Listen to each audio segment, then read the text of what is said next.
Howdy, everyone. Hope you're having a good week.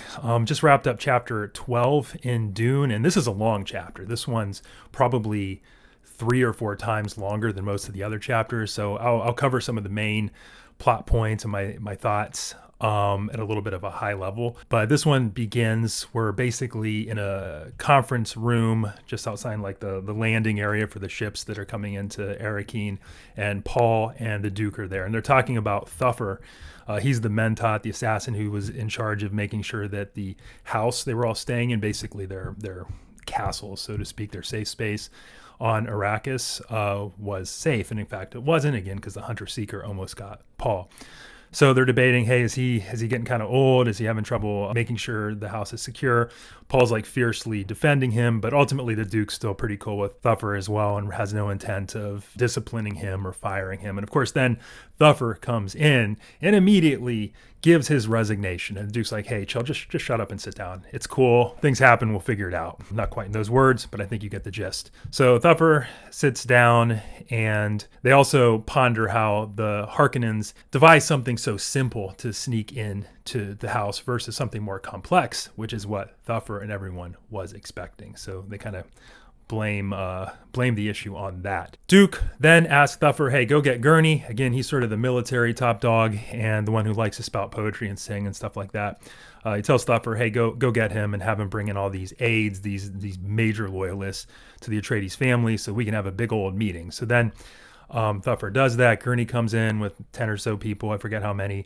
They all sit down at the conference table and begin essentially the Dune version of the Council of Elrond. We learn a whole lot during this conference. One of the first things they talked about, of course, is the practical. They need a bunch of spicing equipment in order to collect the spice and get money and do, everything they need to do to gain more power on Arrakis and eventually in the larger empire.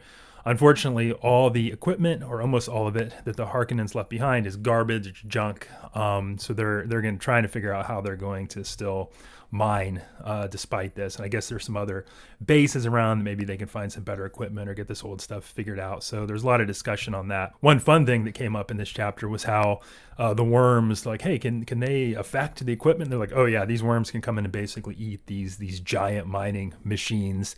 So a mining effort is going into the desert, doing the mining as quick as possible, and then buzzing out of there as fast as you can. Also, none of these equipments can use the conventional shields that are pretty prevalent, it seems, in this universe, because the shields, lo and behold, attract all the worms, unless you're in a city. Anyway, I don't know. Seems like some nice ways to justify that the shields cannot be used, but again, it's a fine plot point. I get it. Still, the whole worm thing is really ominous and interesting to me. I like that part about Dune quite a bit. Things turn a little bit darker when the Duke's like, hey, how many Harkonnens have we already killed or gotten off world? It's actually quite a bit. And how many are left? Still a handful. So the Duke's like, hey, we're going to go after their families. I'm not sure if kill them, but there was some nuance around taxing them to death or something like that.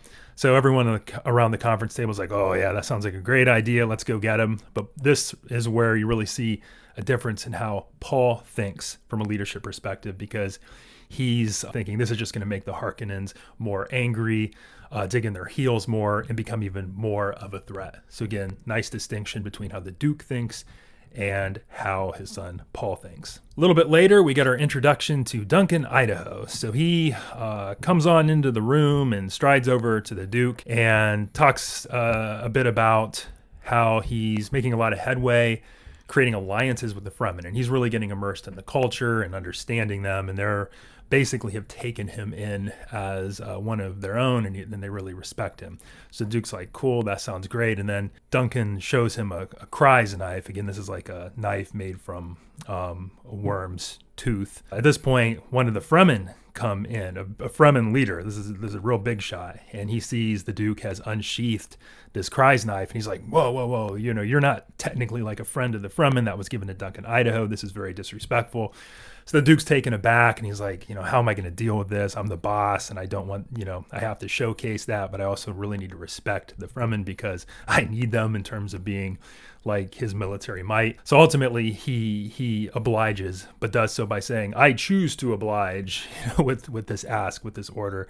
And then he sheathes it so he can kind of maintain that leadership position. I thought that was a nice, show not tell moment, really diving into how the Duke is thinking strategically there. Then something interesting happens. The Stilgar spits out onto the table, and the whole room kind of erupts like, "Whoa, you're disrespecting the Duke. This is, how dare you?" I mean, they don't say that, but they're gearing up to get pretty angry when Duncan Idaho's like, "Hey, everyone, he's spitting because he's showing how I'm willing to give up some of my body's water." Again, there's like no water on this planet. I kind of remember that from the movie too. I thought that was an interesting scene. So it was very cool seeing it in the book here as well. Then the Duke tells Paul, while everyone else is exiting, "Stay here. I don't really feel comfortable with you going back to the house with everything going on." Again, poor Thuffer. He didn't obviously doesn't trust that things are safe there. Although I don't know why he's like leaving the rest of his family and he's cool with them. Like, Jessica's still over there anyway. That's pretty much how it ends. So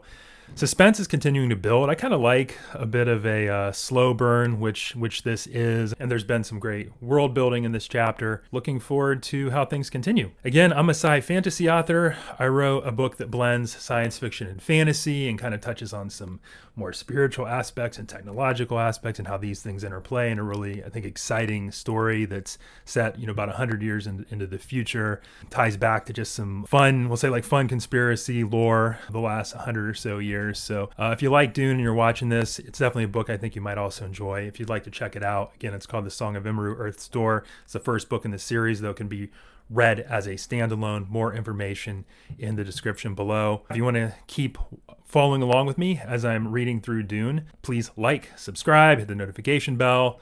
Happy to hear anyone's comments on what you've thought of Dune, particularly like the chapters I'm on. It's definitely an interesting book, so feel free to share your thoughts. And until next time, take care. Bye-bye.